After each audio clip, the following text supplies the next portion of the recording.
Turo University. My name is Conrad Layn. Do not start Turo next year or this year or in New Year's or in a year. Do not start Turo until you watch this video.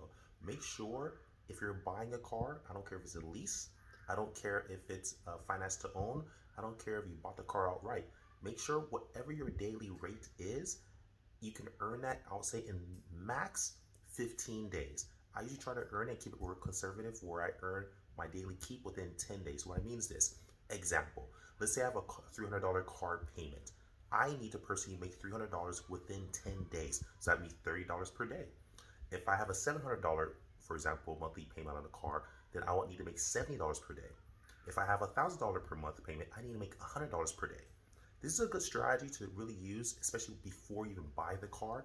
Reverse engineer, go on Turo, see if the car is already earning that amount. And what this does essentially, this insulates you from risk. So if your car is damaged, if it's stolen, if it's gone away getting cleaned, if it's whatever the case happens, if it's out of commission, if you have a slow month, you're just not getting any bookings, at least you made your payment within those 10 days, and now the other 20 days can be used to make additional profit on top of what you've already earned, and it can help you be risk adverse so that if it goes through risk, you're not sweating it.